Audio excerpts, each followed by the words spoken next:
Ça tourne. La Boker Tov, les Koulam. On va faire le cours aujourd'hui pour l'Atzlacha de Moreno Verabenu, Rabbi David Toutou qui est parti là-bas faire notre semelle là-bas en France, au Maroc, et faire toute la tournée. Vous pouvez trouver la tournée sur le site du Rav, Bezrat Hashem. On va faire aujourd'hui le shiur pour la refouach lema de Edna Batrina, de Shimon Ben Aisha, Shimon Ben Shimon, ouais, Shimon Ben Shimon, Mechila, Nara Bat Zahava, Bat Nava Bat Zahava, Chana Bat Esther, et ta femme Sarah Bat Sassia Bezrat Hashem, et la mère du Rav, Esther Bat Musha Bezrat Hashem. Ok, alors on commence aujourd'hui Parasha Chaye Sarah Bezrat Hashem. C'est marqué comme ça là-bas, dans le livre Arogot à Bossem. Il ramène là-bas il va faire une explication que tous les liens là-bas de la Parasha avec Eliezer. Vous savez très bien que Abraham il a appelé donc son esclave Eliezer. Il lui a dit écoute, tu vas partir toi là-bas, pas ici, je veux pas une fille de Eretz Canaan. Tu vas partir là-bas chercher à Haran là-bas une fille pour mon fils. Et tu vas acheter directement donc là-bas. Donc c'est marqué quoi là-bas? Rachi ramène que quoi? Que quand Eliezer il est parti, qu'est-ce qu'il a dit là-bas à Bethuel et à Lavan? Il leur a dit Ayom Yatati, Ayom Bati. Ça veut dire quoi? Que aujourd'hui je suis arrivé, aujourd'hui je suis là. On va très très bien. Donc Rachi ramène quoi là-bas? Que par rapport à ça, il a fait lui une fissata derrière. Ça veut dire quoi? Que son chemin il était raccourci. Ça veut dire qu'il avait par exemple un chemin de 4 jours ou une semaine à faire environ. Il est sorti, dès qu'il est sorti, dans la même journée, il est arrivé là-bas. Des fois ça arrive comme ça, on parle de Baruch Hashem, de Torah sur la route quand on rentre à Israël ou quand on vient. On marche, la vérité, on se rend pas compte, on se dit tiens, on est parti de chez nous, ça met 20 minutes, il n'y a pas de problème, mais on est parti, on a une route qui est très très longue à faire. Hop, on est déjà arrivé au bout d'un bout, on fait hop, on dirait qu'on n'est même pas là. Ok, donc ça c'est un petit soupe comme ça de ce qu'il a vécu, mais on voit donc qu'il y a eu là-bas une fissata derrière mamash, qu'il vraiment il a sauté et qu'il a vraiment la route entre guillemets s'est raccourcie, son chemin s'est raccourci. Donc dans le Midrash, là-bas, il y a un Midrash dans Parashat Bereshit qui ramène quoi? Qui a la création du monde. Qu'est-ce qui s'est passé? Vaikra Elohim la Yabasha Haaretz. Ok, Hachem il a appelé le Yabasha, ce qui était sec, Haaretz, d'accord? La terre, comme on sait aujourd'hui, Haaretz. Très bien. Pourquoi? Parce qu'elle a fait la volonté d'Hachem. On se dit, ok, très bien, elle a fait la volonté d'Hachem. On comprend pas très très bien encore. Pourquoi? Parce que Hachem, lui, qu'est-ce qui s'est passé? Quand il a créé toutes ses créations, qu'est-ce qu'il a fait? Il est parti les voir et il leur a demandé, est-ce que ça vous convient d'être créé comme je vous ai créé? C'est-à-dire que pour nous donner la midat de la anava, d'accord, de l'humilité, Hachem il s'est rabaissé, entre guillemets, et il est parti voir, comme si que, aujourd'hui, Mordechai t'a créé, et il serait venu te voir et te dit Mordechai, est-ce que, quand toi je t'ai créé, est-ce que tu es heureux de ce que tu es? Et toutes les créations, elles ont dit oui, elles ont dit oui, elles ont dit oui, elles ont dit oui. Et tout le monde a été heureux parce que chacun il est heureux de ce qu'il est. Au niveau de la création, on parle comme ça quand Hachem il a créé le monde. Et toutes donc elles ont été d'accord, très bien. Et même la terre, qui vient là-bas de Haaretz, d'accord, de Eretz, qui est Ratson, d'accord. Donc la base de Eretz, ça vient de Ratson, de la volonté. D'accord. Alors qu'est-ce qu'il y a? Parce que elle a voulu, c'est marqué là-bas, faire la volonté d'Hachem. On a une question maintenant. On dit pourquoi justement la terre, elle a voulu faire la volonté d'Hachem, alors que toutes les créations de Dieu, elles ont fait la volonté d'Hachem et elles ont dit ok, nous aussi on est heureuses de ce que toi Hachem tu nous as créé. Alors maintenant, pourquoi la terre, elle aurait eu un nom comme ça, de Meshoubar, pour avoir fait la volonté d'Hachem? Pourquoi? Parce que c'est marqué comme ça, parce que elle, la terre, ça va être celle qui va être, entre guillemets, donc sur la surface de la terre, qui va être piétinée, et où réside qui? Malheureusement, le Yetzer Hara. Et le Yetzer Hara, qu'est-ce qu'il va faire? Tout son but au Yetzer Hara, c'est de nous écarter de la Vodat Hachem. Donc qu'est-ce qui va se passer là-bas? La terre, elle s'est dit, même moi, Kadosh Baruch Hu, que je vais être la plus basse de toutes tes créations. Pourquoi? Parce qu'en vérité, tu m'as créé, mais en gros, entre guillemets, pour te combattre. Pourquoi? Parce que tu m'as créé terre, très bien, mais qui c'est qui va résider en moi? Et c'est tous les êtres humains. Et où c'est qui va résider le Yetzer Hara? C'est sur terre. Le Yetzer Hara, il n'est pas dans le ciel. Alors il va résider sur moi. Alors il peut dire non, pourquoi moi? C'est que je viens maintenant, je te dis, ok, écoute, il y a des voitures avec toutes les pièces, et toi tu vas être la fumée qui sortira du pot d'échappement. Ça va, laisse-moi être je sais pas, le piston, la porte, la poignée, un truc sympathique qui va servir. Pourquoi je vais être moi, quelque chose qui sert à rien comme ça et qui est au contraire, de la volonté de Dieu? Alors elle aurait pu lui dire non. Mais malgré ça, malgré qu'elle était plus basse et malgré qu'elle aurait eu toutes les raisons de dire à Kajmaourou, je veux pas, elle a dit à Kajmaourou, si toi tu m'as créé comme ça, je suis d'accord pour être comme ça et je le prends Béhav. Alors donc, donc on avait dit quoi? Malgré cela, la terre elle a accepté d'être créée telle qu'elle. Pourquoi? Parce que c'est la volonté d'Hachem. Hachem, si toi c'est ta volonté de m'avoir créé comme ça, et même moi ça ne me convient pas, alors, parce que c'est ta volonté, je veux bien. Alors c'est pareil nous dans notre vie. Quand on vient, on se dit, nous, pour les femmes, nous on n'est pas assez content de notre mari. Pourquoi on n'est pas content de notre mari? Écoute, la femme elle a besoin de parler. Le mari, il a un Yetzer Hara, malheureusement, de ne pas écouter. Alors, Mechila, Refouach Tema pour Fradji Ben Khamous. Ben Kamous ou Ben Khamous. Donc, qu'est-ce qui se passe? La femme, elle vient. Henri, les femmes, elles parlent ou elles parlent pas d'habitude? Une femme, elle se comporte comme le mari est éduqué. Comme le mari est éduqué, très bien. Mais la femme, dans son inyan à elle, elle est obligée d'extérioriser ce qu'elle a à l'intérieur. Donc qu'est-ce qui va se passer? C'est que quand le mari va rentrer du travail ou de la synagogue ou d'autre part, à la maison, la femme elle va attendre qu'une chose, que son mari y rentre pour qu'elle puisse lui parler. Et c'est quoi les Yetzer Hara qui est à l'intérieur de l'homme qui va rentrer? C'est que l'homme, il ne veut pas écouter sa femme, il n'a pas envie d'écouter, il a envie d'entrer à la maison, s'asseoir, se poser sur le canapé, j'ai passé une journée de travail, je suis fatigué.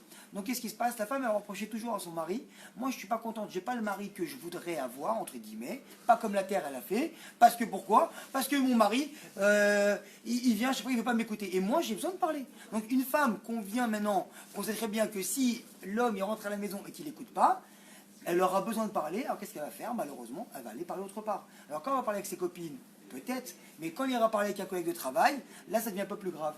Et malheureusement, elle dira, écoute, moi mon mari il m'écoute plus, donc il n'y a plus de communication, par contre, mon collègue de travail, lui, il m'écoute. Et après, ça fait des rapprochements, malheureusement. Et ou sinon, qu'est-ce qui se passe? On n'est pas content de notre corps. Ouais, après je me retrouve, tu m'as créé comme ça, mais moi je suis pas content de ce que j'ai. Alors qu'est-ce qui se passe? Il y en a malheureusement qui dérivent complètement, qui veulent changer de sexe, et nous, d'accord, comme on voit dans la surface de la Terre, et il y en a qui se trouvent trop grosses. Alors voilà, moi je suis trop grosse, mais il faut savoir une chose aussi, c'est quoi? C'est parce que toi avant tu étais bien enrobé, tu étais nia comme ça, tu venais à la synagogue, tu te cachais dans un petit coin, tu lisais des petits téhilim tranquillement et tout. Mais maintenant que tu es parti faire du fitness, t'es parti faire quelques opérations, que tu as arrangé un peu ton nez crochu, que tu t'es affiné et tout ça, qu'est-ce qui se passe maintenant? Tu vas avoir les Yetzer Hara de attiser le regard de l'homme. Alors, Akadosh Baruch Hu, il t'avait créé comme ça parce que soit il savait que tu avais un tempérament de attirer les gens, mais vu qu'il t'a fait grosse, alors les gens ne te regardent pas, alors tu vas pas y aller. Mais maintenant que toi t'es venu, que tu voulais pas ton corps comme il était, donc tu as tout fait pour mincir, maigrir et tout, alors tout ce que tu n'as pas eu comme attirance à l'époque quand tu étais grosse, alors tu vas le voir récupérer maintenant. Maintenant, je veux mon dû. Alors, si on voit très bien que la manière comment Akadosh Baruch Hu nous a créés, c'est exactement la bonne pour nous. Encore un autre exemple, que beaucoup de gens malheureusement ils pleurent sur leur parnassa, ils pleurent sur leur situation économique, et quoi? Et il s'est dit, attends, moi je suis né à la base, moi je devais être chanteur, moi je devais parcourir le monde, je devais gagner des millions d'euros, et je devais être super connu. Et en fait, à la fin quoi, j'ai fini caissier au charade. Je fais, c'est pas mon niveau ça, moi j'ai... Il faut savoir très très bien avec Kadosh Baruch Hu, il sait très bien au moindre centime ce qu'il te donne. Les clés de la Parnassa, c'est Hachem qui les a. Et si tu as donné 1000 shekels, 1000 euros, 100 000 euros, c'est que toi tu vas pouvoir grandir et faire des choses avec. Et donc si maintenant, toi aussi d'un côté, que déjà, entre guillemets, excusez-moi du terme, la personne elle a une pince crochue avec son argent, si aujourd'hui tu gagnes 2000 euros ou 10 000 shekels, façon de parler, pour subvenir à tes besoins, que je me retrouve, il serait bien que s'il va donner même 100 000 shekels, tu vas les garder et subvenir qu'à tes petits besoins. Tu ne vas pas en donner aux autres. Donc, qu'est-ce qui va se passer? Il ne va pas te donner plus d'argent. Pourquoi? Parce qu'après, à 120 ans, tu vas monter et on va te poser la question, écoute, tu gagnais 100 000 euros par mois. Qu'est-ce que tu as fait avec? Je les ai économisés, j'ai acheté 18 appartements, j'ai rentabilisé. Il dit, mais je t'ai pas donné ça pour ça.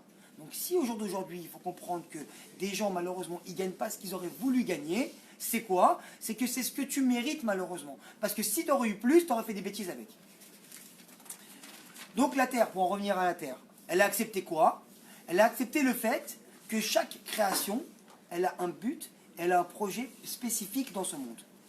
Et que chacune des créations d'Hachem, d'accord, elle doit jouer son rôle dans la situation que Hachem il les a mises à l'intérieur. C'est que Hachem, c'est un chef d'orchestre. Ça veut dire quoi maintenant? Ça veut dire que si le mec, j'ai pris déjà cet exemple une fois, il y a quelques shiurim, qu'il ouvre un petit kiosque de falafel. Il va vendre des falafels.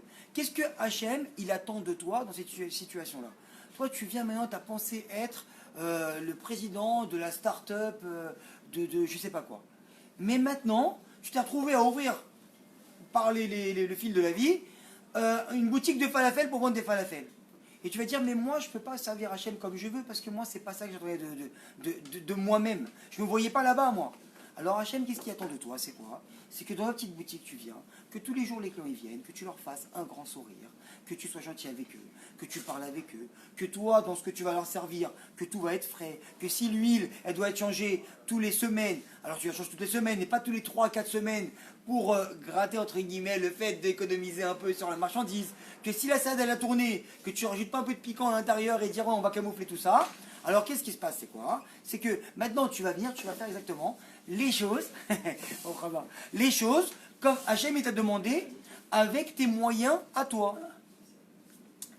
Ou maintenant, comme une personne qui vient, on a dit qu'elle a été caissière dans un magasin, alors c'est exactement la même chose. Elle va sourire, elle va parler avec les gens. Des fois, il y a des petites mamies qui viennent, qui parlent avec personne toute la journée. Elles vont attendre quoi? Que de discuter 3 mots qui durent 20 secondes avec la caissière de Ocharad. Quand on va passer, comment ça va? Et vous, la famille, ça va, merci beaucoup. Et au revoir. Parce que cette personne-là, elle vient, elle a 78 ans, qu'elle parle avec personne. Alors, une fois qu'elle a fait ses courses le matin, elle rentre chez elle, elle a personne.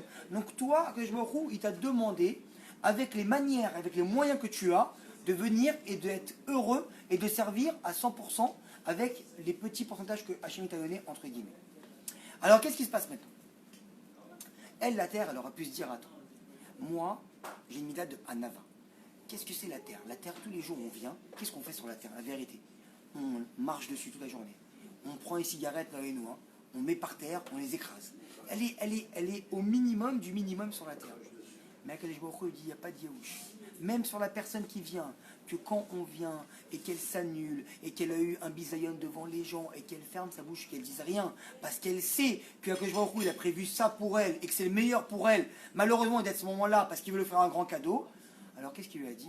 Ne t'inquiète pas, parce que celui qui aura le dernier mot et celle qui aura le dernier mot, c'est toi. Parce que malheureusement, jusqu'à 120 ans Bezrat Hashem, le jour où on part de ce monde, c'est en dessous de toi et c'est toi qui écraseras les gens. Parce que tu t'es tué. Donc il faut toujours comprendre une chose, c'est que dans la vie, la mitzvah de la Vatranout, de s'écraser malheureusement devant les gens, comme on a dit hier, on a parlé de ne pas être un pigeon spécialement, mais de s'écraser devant les gens, à la fin, il faut savoir qu'à la fin, c'est toi qui gagne. C'est ça qu'il veut te donner comme remède ici, Hachem. Donc qu'est-ce qui s'est passé? La terre, elle a fait, d'accord, tout ça pour un seul but. Pourquoi elle a accepté d'être terre et que Yetzirah, il soit ici, sur cette terre, malheureusement, qui est, entre guillemets, contre Akadosh Baruch Hu, et elle a accepté ça. Pourquoi? Pour pouvoir, à nous transmettre aux hommes, exactement la même mida qu'elle a eue. C'est-à-dire quoi? C'est-à-dire que quand maintenant, une personne, elle va venir et qu'elle n'est pas contente de son sort, elle va dire à Akadosh Baruch Hu, moi, c'est peut-être psychologiquement et logiquement, pas ce que j'aurais voulu de moi-même, mais si toi maintenant, tu as décidé ça pour moi parce que c'est les choses qui m'arrivent dans la vie, alors je l'accepte. Alors si déjà chacun de nous, il fait ça, la terre, elle a gagné son pari. C'est exactement pour nous transmettre cette mida-là. Alors maintenant, comme on a dit tout à l'heure, c'est que, exactement, quand tu viens et que tu travailles au téléphone toute la journée, le Yetzirah qui va rentrer en toi, c'est de dire, attends, moi je travaille d'une manière normale, et je fais mes 1000 euros par mois, façon de parler, je peux faire 100 000 euros par mois. Il suffit quoi? De changer quelques mots dans mes phrases, arnaquer un petit peu, vendre un produit que je ne vais même pas livrer, et je gagne. Donc qu'est-ce qu'il va y avoir? Quand toi tu vas vouloir penser à ça, et que tu vas dire non, ça ne se fait pas, parce que Hachem, il ne veut pas qu'on le fasse, alors la terre, elle a gagné son pari. Comme maintenant, encore une chose, que tu dois rentrer à la maison, que la femme que tu as eue il y a 20 ans, c'est pas la même femme que tu as eue aujourd'hui, que malheureusement, elle n'a peut-être pas les mêmes formes qu'aujourd'hui, qu'après 2, 3, 4 enfants, c'est pas la même femme que tu as eue aujourd'hui, qu'avec l'âge, c'est pas la même femme que tu as aujourd'hui. Il faut comprendre qu'avec la maturité que toi, tu as acquis aujourd'hui, tu dois accepter la femme avec le corps qu'elle a aujourd'hui. Ça veut dire qu'à l'époque, quand tu as donné une femme de 20 ans qui était belle, puis toi, quand tu l'as vue, tu es tombé, waouh, de haut et que tu es tombé fou amoureux d'elle, pour son corps, c'est qu'il se dit qu'avec l'évolution que tu vas avoir, après 20 ans, tu vas tomber amoureux d'elle pour ce qu'elle a à l'intérieur. Tu vas te servir de l'enveloppe pour pouvoir développer ton amour intérieur. Parce que quand l'extérieur, il va se gâcher, au moins l'intérieur, il va rester. C'est ça le Inyan là-bas. Donc le Yetzer Hara, quoi? Il te dira qu'en vrai, tu pourras beaucoup mieux travailler à Kadosh Baruch Hu si tu es plus grand, si tu es plus riche. C'est pas comme ça que tu vas travailler à Kadosh Baruch Hu. C'est-à-dire que tu dis maintenant, voilà, moi je viens tous les jours, je donne 100 shekels par semaine, 1000 shekels par semaine à la synagogue. Très bien. Mais tu dis, mais attends, Kadosh Baruch Hu, si moi maintenant je viens et que je gagnais 100 000 euros par mois, j'aurais donné 10 000 euros par mois. Je ne le fais pas pour moi, je le fais pour lui. Alors Yetzer Hara, qu'est-ce qu'il va faire? Il va dire, vas-y, fais comme ça. C'est comme ça qu'il faut que tu sois. Donc qu'est-ce qu'il y a? C'est que toi, à chaque fois que tu vas rentrer 2 000 euros par mois, ton patron il donnera ton salaire, et tu vas te dire, ah, tu vois, c'est pas ça que je mérite. C'est pas ma vie, ça. C'est pas comme ça que je sois. Pourquoi? Parce que Yetzer Hara, il est appelé Sarah Dimionot. Sarah Dimionot, c'est le prince d'Imayon, c'est l'imagination. C'est qu'il va toujours te faire croire que toi, ta vie d'aujourd'hui, c'est pas là où il faut que tu sois. Il faut toujours que tu sois autre part. Donc qu'est-ce qui se passe? S'il te dit ça, c'est que toi, ton imagination, elle est déjà autre part. Elle est pas là dans ton corps avec toi au jour d'aujourd'hui. Donc vu que tu n'es pas là, tu vis pas ta vie. Donc qu'est-ce qui se passe? Toi tu crois un train d'avance, mais en vérité, tu es à côté. Et en vérité, toute ta vie, elle passe et tu as fait zéro. Parce que qu'est-ce qui se passe? Tu as toujours raté ta vie tous les jours. Parce que tu n'es plus là. Ton date, il n'est plus là, il est autre part. Tu dis, moi, je ne suis pas comme ça. Moi, je me voyais, comme on a dit tout à l'heure, je me voyais chanteuse. Tu te voyais chanteuse très bien, donc tu n'es pas heureuse de ta vie. Tu n'es pas heureuse de ton mari, tu n'es pas heureuse de tes enfants, tu n'es pas heureuse de personne. Donc tu rentres à la maison, tu es dégoûté, tu es triste, ta vie, elle ne vaut pas. À la fin de ta vie, à 120 ans, tu vas partir, comme on a dit tout à l'heure, caissière de Ocherat peut-être. Et toute ta vie, tu as vécu dans un imaginaire. Et Yetzer Hara, il va te dire, bravo, j'ai gagné. Voilà, cavote. J'ai gagné, pourquoi j'ai gagné? Parce que j'ai réussi à faire que toi, tu ne vives pas ta vie. Que tu ne sois pas heureux de ce que tu es et de ce que tu as. Et on sait très bien que même une personne qui vient et qui gagne le loto, Amen, kol hakavod, mais il n'y a pas une personne, moi, que j'ai entendu qui a gagné le loto, et je connais des gens qui ont gagné le loto. Et il n'y a pas une personne qui vient. Tiens, je ne voulais pas dire ton nom. Donc qu'est-ce qu'il y a? Je ne connais pas une personne qui vient et qui a gagné le loto et qui a arrangé ses midotes grâce à ça.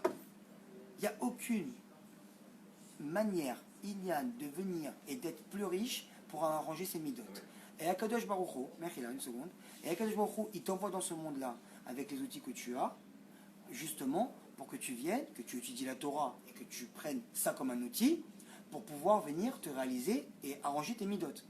Il n'y a personne au monde que je connaisse qui, grâce à l'argent, a arrangé ses midotes. Maintenant, ça contribue l'argent, bien sûr, c'est hyper important. Il y a deux choses dans la vie d'un couple qui font qu'il y ait des disputes, c'est la gava et les problèmes d'argent. Ouais. Dis-moi. Tu as raison, mais la Gemara a posé la question, est-ce que c'est plus dur d'être dans la Torah et tout pour ton époux ou quand on est riche? Très bien, j'ai pas dit ça. Mais si maintenant toi tu viens, que tu es dans la Torah et que tu es riche, c'est hyper dur. Mais Akadosh Baruch Hu, il t'a envoyé ça, très bien. Mais maintenant, moi ce que je suis en train de parler, c'est quoi? C'est de la personne qui n'a pas beaucoup d'argent, qui est dans la Torah, et que Yetzer Hara va rentrer en elle et qui va lui dire, écoute, si toi tu étais dans la Torah et que tu étais riche, tu aurais été mieux que ça. Alors lui, toute sa vie, il va croire qu'il vaut rien, que sa vie elle vaut rien, que lui il est pas bien. Pourquoi? Moi j'aurais été mieux si j'étais riche.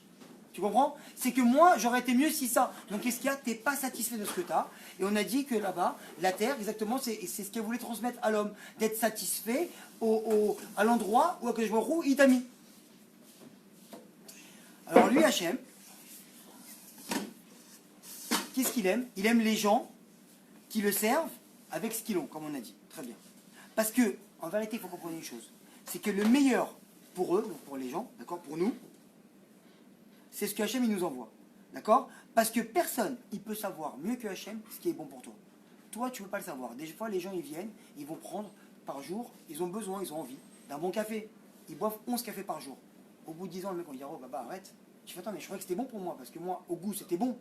Tu viens, tu manges des sucreries et des gâteaux et des bonbons toute la journée. C'est pas mauvais, c'est bon pour le goût, c'est bon. Mais derrière ça, ton médecin va t'appeler, va te dire, écoute, il y a un problème. Donc personne, il peut savoir, donc, à Mavdil, comme le médecin, ce qui est bon pour ton corps. Alors Akadosh Baruch Hu, lui, il sait très bien ce qui est bon pour ton âme. Mieux que toi, tu peux le penser par ta logique. Alors quoi? Parce qu'il faut savoir une chose, qu'au jour d'aujourd'hui, tous les gens là qui m'écoutent, comme vous qui êtes ici aujourd'hui, chacun qui a mis ses paires de chaussures, on a beau Hachem 2, 3, 4, 5 paires de chaussures, des fois 10 les gens, qu'est-ce qu'il y a? Chaque paire de chaussures que vous avez mis aujourd'hui, c'est la meilleure paire de chaussures que vous allez avoir pour ce que vous devez faire aujourd'hui dans votre journée.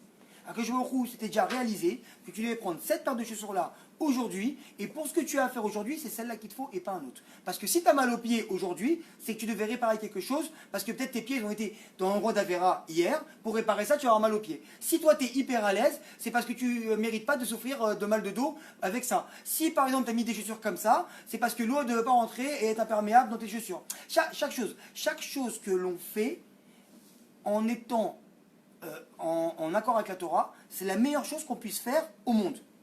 Donc maintenant, on vient quoi? On dit que la synagogue que tu fréquentes, c'est la meilleure pour toi.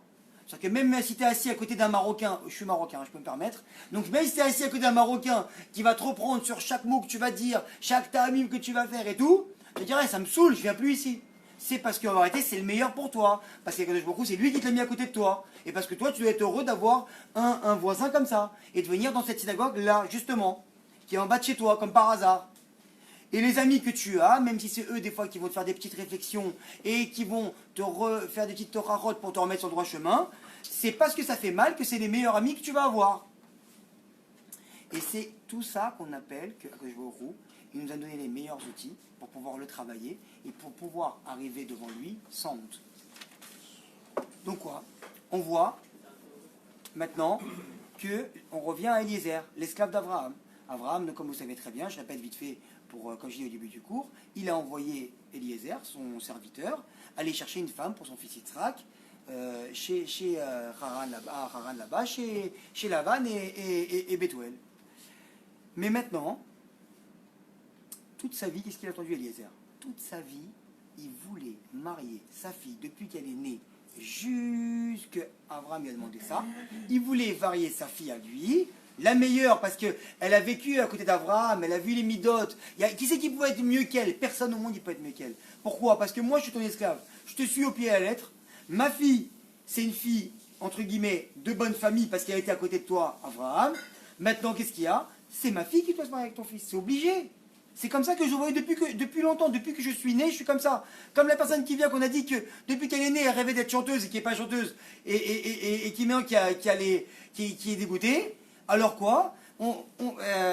Eliezer, lui, il s'est dit, moi, ma fille, c'est la meilleure pour elle. Alors, qu'est-ce que c'est marqué comme ça? C'est marqué, Oulai, loteler, Aïcha, Acharai. Il a dit comme ça. Il a dit, Oulai, peut-être, que la fille, elle ne va pas venir après moi. Ça veut dire que la fille que je vais aller chercher pour ton fils, peut-être qu'elle ne va pas me suivre, peut-être que je ne vais pas pouvoir la ramener là, peut-être qu'elle va me dire, non, moi, je ne veux pas me marier avec Yitzhak. C'est possible. Comment on écrit Oulai? Oulai, c'est écrit Aleph, Vav, Lamed, Yud, Oulai. Maintenant, dans la Torah, c'est marqué Oulai, Aleph, Lamed, Yud. Pourquoi? Parce que Oulai écrit comme ça, tu peux aussi le écrire Elai. Elai, vers moi. Alors, lui, ce qu'il voulait dire, c'est quoi? Toi, tu m'envoies là-bas chercher ta fille. Mais non. Peut-être que c'est vers moi que tu dois te diriger, Abraham. Regarde, vers moi, j'ai ma fille qui est là. Regarde, c'est la meilleure pour toi. C'est pas comme ça, comme toi, tu vois les choses, peut-être. Alors, il voulait lui faire un remède là-bas. Et qu'est-ce qu'il a répondu à Abraham? Il lui a dit, écoute, moi et mon fils, on est bénis, et toi, tu es maudit. Donc, le fils d'un béni, il passe marier avec le fils d'un maudit. Avec la fille d'un maudit, pardon. Comment ça arrive ça? D'où c'est maudit, béni? Vous savez d'où ça vient? Ça vient de Noir. Avec Noah. Noir, qu'est-ce qui s'est passé? Quand il y a eu le problème là-bas, que ces enfants, il y en a qui se l'ont violé, il y en a qui se l'ont castré, alors qu'est-ce qui s'est passé là-bas? Alors, Ham, c'est celui qui a fait la Avera, et Shem et Yafet. Yafet là-bas, c'est qui Shem? C'est nous. D'accord, les Juifs ils sortent de Shem, comme les cheveux de Shem et Yafet. Il y a maintenant Yafet, c'est qui sort de Yafet? C'est tout l'Europe, et ça et tout. Pourquoi Yafet, c'est les Grecs? Yafet, toute la beauté, toute l'extériorité, c'est les Grecs. Donc Yafet, c'est les Grecs qui sont venus, qui ont aussi aidé à couvrir Noir. Et qui c'est qui a fait la Vera là-bas? C'est Ham. Ham, que Noir, il l'a maudit. Donc on ne peut pas, un fils de béni, que Noir, il a déjà béni Shem, se marier avec une fille de maudit, que toi tu descends de Ham, qui est de Canaan, parce qu'on vient de Canaan. Donc tu ne vas pas prendre une fille de Canaan, tu vas la prendre autre part là-bas. Très bien. Alors quoi? Donc à ce moment-là, qu'est-ce qui s'est passé? Toutes les espérances de Eliezer sont tombées à l'eau. Quand il lui a dit ça, et c'est pas qu'il lui a dit non, écoute, il peut discuter avec lui, c'est qu'il lui a dit c'est mort.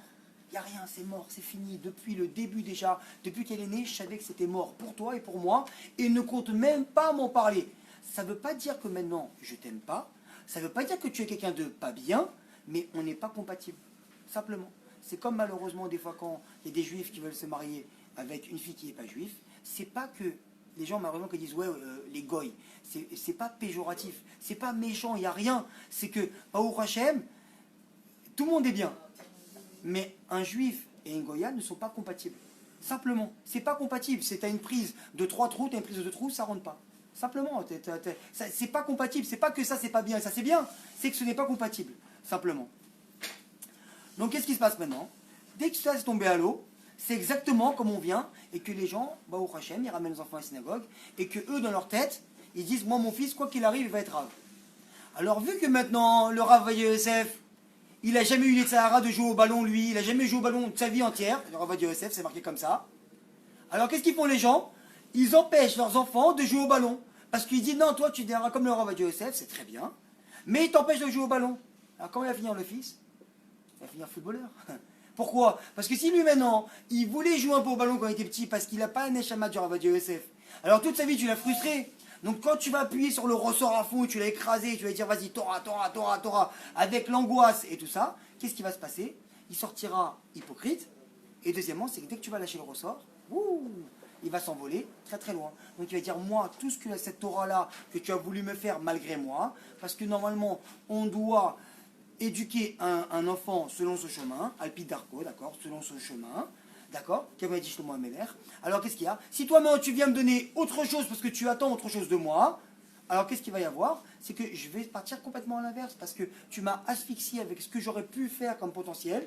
J'aurais pu finir en étant un très bon juif, venant étudier 4 heures de Torah tous les jours, venir faire les prières et faire Torah mitzvot, mais tu en as tellement voulu, tu as tellement tiré de moi que tu m'as asphyxié. Tu as pris tout l'air que j'avais pour la spiritualité et tu me l'as enlevé. Alors qu'est-ce qu'il y a? Je vais faire complètement maintenant que du rôle, malheureusement. Et c'est ça malheureusement qu'on voit des fois des gens qui étaient peut-être amenés, ok, ils sont fils de Rav, fils de religieux, fils de tout ce que vous voulez, mais un enfant il peut sortir Rav et l'autre Neshama, elle n'est pas faite pour ça. C'est pour ça que dans la Torah, c'est prévu qu'il y a des gens comme Rabbi Shimon Bar Yochai qui font que la Torah, et il y a des gens comme nous, Baruch Hashem, qu'on travaille et on fait la Torah. Et ça va très bien comme ça. Et si toi, pendant ton travail, tu te comportes comme un Bnei Torah, alors ton travail, c'est la Torah. Alors tu fais 100% de Torah. Ou encore une fois, encore autre chose, comme on parlait tout à l'heure des corps. Alors maintenant, je voulais avoir un corps de mannequin, moi. Moi, c'est ça qui m'intéresse. C'est que je voulais pas, alors tous les jours, maintenant, tu viens, tu rabâches, et t'es là. Et c'est quoi? Et ça engendre quoi? Ça engendre la dépression, la tristesse, exactement. C'est quoi la dépression? C'est que moi, je me suis fixé un but qui est là-bas, et maintenant que je recours, c'est pas pour moi ce but. Moi, je pensais à 30 ans être milliardaire et avoir 12 appartements. Maintenant, tu arrives à 30 ans, t'es pas milliardaire et t'as pas d'appartement. Alors qu'est-ce qu'il y a? Tu dis, moi je voulais ça. Donc on revient au Dimayon du Yetzirah qui t'a fait imaginer tout un imaginaire, et en vérité, tu es à côté de la plaque. Donc quand tu t'aperçois maintenant que la ligne, elle s'est écartée, non, tu viens au moins, tu te dis, attends, mais qu'est-ce qui s'est passé? Tu dis, moi je croyais que j'allais avoir ça, et je suis là. Alors toi, tu es triste et tu es en dépression. Parce que qu'est-ce qu'il y a? Tu veux te battre pour chaque chose, parce que tu crois que c'est toi qui gères les choses de ta vie. Nous, on gère la Avodat Hashem, et Hashem, il gère le reste. Parce que si toi, tu veux tout gérer ce qui est autour de toi, alors tu vas comprendre au bout d'un moment que tu ne peux pas te battre contre tout. Donc c'est tellement fort, c'est tellement dur, que tu vas tomber. Mais maintenant, si toi, tu te dis, tout ce qui est autour de moi, c'est Akadosh Baruch Hu qui le gère, lui, et moi, je fais que mon travail, c'est quoi? Venir à la tefila, étudier, prier, faire ce que j'ai à faire au niveau de la Kedusha et au niveau de me rapprocher d'Akadosh Baruch Hu. Alors, qu'est-ce que je vais faire? Je me fixe sur un seul point. Donc, tu as un problème, va à la prière. Tu as encore un problème, va à la prière. Tu as encore un problème, va étudier. Tu as encore un problème, va voir ton rave. Et il y a un seul chemin. Toi, tu prends une seule cible et tu vas à fond. Et tout le reste, c'est Akadosh Baruch Hu qui va le réparer. On va finir là, parce que après, ils sont arrivés. Donc, qu'est-ce qu'il a fait, Eliezer? Après ça, Eliezer, il a compris. Il a compris quoi? Il a compris que le lendemain, il est parti, c'est marqué là-bas, avec empressement. Faire ses bagages, tout préparé, avec empressement, il est parti. Et tellement qu'il y avait un empressement, qu'est-ce qui s'est passé là-bas? Kfitsat à Derer, Kfitsat à Haaretz. Et c'est quoi la Haaretz? C'est la terre là-bas qui a accepté de Akadosh Baruch Hu qu'elle était à la mauvaise place, mais elle a dit merci Akadosh Baruch Hu, je fais ta volonté. Alors qu'est-ce qui s'est passé? Toi tu t'es annulé, la terre elle s'est annulée. Alors aussi, il a fait une Kfitsat à Haaretz, Eliezer là-bas, pour te montrer que lui aussi s'est annulé devant la volonté de son maître, la volonté d'Abraham. Donc on comprend maintenant une chose pour conclure. Les Saint Hachem qu'on arrive à faire ça, que quelqu'un qui vient, qui dit merci de ce qu'il a, et qui dit merci que je me rousse pour son sort, et alors qu'est-ce qu'il va y avoir? C'est quoi? C'est qu'il n'est pas besoin d'aller à droite, à gauche, nulle part. Toi tu viens, tu fais ta Avodat Hashem, et Hashem il va te faire une Kfitsat à Derer, Kfitsat à Haaretz, de tout le reste. Donc ça veut dire quoi? Tu as un rendez-vous au jour d'aujourd'hui, c'est à 9h, tu dis attends mais moi j'ai un cours à 9h jusqu'à 9h15. Tu prends ton banquier, tu l'appelles, tu dis je n'arriverai pas à 9h, je vais arriver à 9h15. Quand toi tu vas aller chez ton banquier va te préparer ton dossier, il va être signé, il va être prêt. Mais si toi maintenant tu veux faire une Kfitsat à Derer à l'envers, alors qu'est-ce qu'il va y avoir? C'est que tu vas partir, tu vas aller à 9h à la banque, tu vas rater ton cours de Torah que Akadosh Baruch Hu il tente tous les matins là-bas, et tu vas arriver et le banquier va te dire écoutez c'est compliqué ce matin, revenez demain. Et tu as tout raté. Alors dans chaque chose de la vie, il faut comprendre que Baruch Hashem, Akadosh Baruch Hu nous donne des outils, une femme, des enfants, des employés, des patrons, un travail, une parnassa. Et c'est le meilleur de ce qu'Akadosh Baruch Hu il peut nous donner. Il n'y a pas mieux que ça. Pour nous, parce que nous on ne le sait pas. Et il n'y a que Akadosh Baruch Hu qui le sait. Rabbi Gan. Thierry, sur la